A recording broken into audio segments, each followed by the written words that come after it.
अच्छा, तो खुश आमदीद।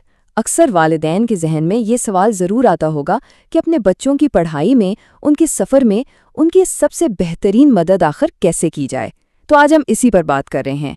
हमने माहिरीन तालीम के मशवरों को इकट्ठा करके वालिदैन के लिए कुछ आसान और प्रैक्टिकल टिप्स तैयार की हैं। जी हाँ, यही वो सवाल है कि स्कूल के स्ट्रेस और प्रेशर के दौरान हम अपने बच्चों को बेहतर तरीके से सपोर्ट कैसे करें। ये फिक्र हर वालिद या वालदा को होती है और ये बिल्कुल कुदरती बात है। तो देखें, स्कूल की तरफ से जो लंबी चौड़ी गाइडलाइंस आती है ना, उनको हमने बिल्कुल आसान लफ्ज़ों में एक सिंपल सी प्लेबुक बना दिया है। चलिए इसमें ज़रा गहराई से उतरते हैं और देखते हैं कि इसमें है क्या। तो सबसे पहले बात करते हैं बुनियाद की, यानी छोटी उम्र के बच्चों के लिए क्या टिप्स हैं, क्योंकि एक मजबूत सपोर्ट सिस्टम की शुरुआत हमेशा बचपन के बुनियादी स्किल से ही होती है। पहली टिप, ज़बान सीखने को रोज़मर्रा का एक खेल बना दें। मतलब इसे पढ़ाई या कोई मुश्किल काम ना समझा जाए, बल्कि रोज़ाना के कामों में ही शामिल कर लिया जाए, बिल्कुल एक गेम की तरह। ये काम कैसे करें? अच्छा, इसके लिए कुछ आइडियाज़ हैं, जैसे बाहर जाते हुए दुकानों के साइन बोर्ड्स या बस के नाम ऊंची आवाज़ में पढ़ना, या फिर बच्चों से कहना कि वो कोई कहानी बनाएं और सुनाएं। यहाँ तक कि घर के सौदे की लिस्ट लिखवाने में भी उनकी मदद ली जा सकती है। इससे उनकी ज़बान की स्किल्स नेचुरली बेहतर होती है। अच्छा जी, अब आते हैं दूसरी टिप पर। अब बात होगी मैथ्स की। हिसाब को ठोस और विजुअल बनाना। मतलब बच्चों के लिए मैथ्स को एक ऐसी चीज़ बनाना जिसे वो देख सकें और महसूस कर सकें। और ये करना, हैरत की बात है कि बहुत आसान है। रोज़मर्रा की चीज़ें गिने, जैसे चम्मच, सीढ़ियाँ या टमाटर। चीज़ों का मुकाबला करें कि कौन सी चीज़ भारी है, कौन सी छोटी, या फिर उनसे सिंपल से क्या हो अगर वाले सवाल पूछें। ये छोटी छोटी एक्टिविटीज़ उनके मैथ्स की बुनियाद को वाकई बहुत मजबूत बना देती हैं। चलिए अब उस वक्त की बात करते हैं जो बच्चों और वालिदैन दोनों के लिए थोड़ा मुश्किल होता है, एग्ज़ाम्स का सीज़न। ऐसे में एक सपोर्टिव माहौल कैसे बनाया जाए? ज़रा इस फ़र्क को देखें। एक तरफ है स्ट्रेस और गुस्से वाला माहौल, टीवी और फ़ोन का शोर, और दूसरी तरफ है एक पुरसुकून खुशगवार फ़िज़ा, जहाँ पढ़ने के लिए एक शांत जगह है।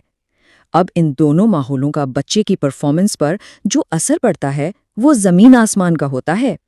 बिल्कुल, और इसीलिए अच्छी ग़िज़ा यानी न्यूट्रिशन से भरपूर खाना कंसंट्रेशन के लिए बहुत ज़रूरी है। असल में दिमाग को काम करने के लिए फ्यूल चाहिए होता है, और सेहतमंद खाना ही वो बेहतरीन फ्यूल है। उससे फोकस बेहतर होता है। और बिल्कुल इसी तरह पढ़ने के लिए एक ऐसी जगह जहाँ शोर शराबा ना हो, कोई डिस्ट्रैक्शन ना हो, ये इफ़ेक्टिव स्टडी के लिए बहुत बहुत ज़रूरी है। ये एक छोटी सी चीज़ लगती है, लेकिन इसका असर बहुत बड़ा होता है। अच्छा, तो एग्ज़ाम्स हो गए, अब आते हैं रिजल्ट्स के बाद के टाइम पर। वालिदैन का सपोर्ट यहाँ ख़त्म नहीं होता, बल्कि असल काम तो शायद अब शुरू होता है। इस वक्त में ग्रोथ पर फोकस करना सबसे अहम है। और इस सिलसिले में एक बात हमेशा याद रखनी चाहिए, नतीजे कुछ भी हों, बच्चे की कोशिश को ज़रूर सराहना चाहिए।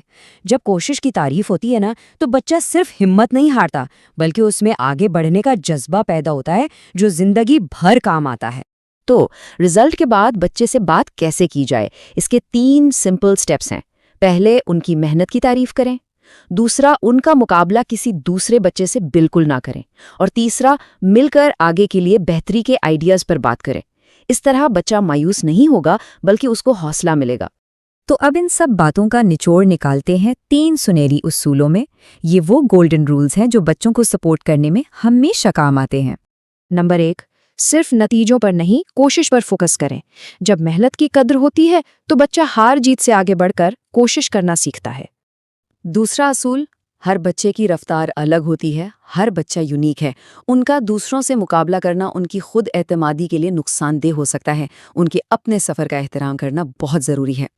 और आखिरी और सबसे अहम असूल, पॉजिटिव सपोर्ट हमेशा जीतता है। एक मुस्बत और हौसला अफजा माहौल हमेशा बेहतरीन नताइज देता है।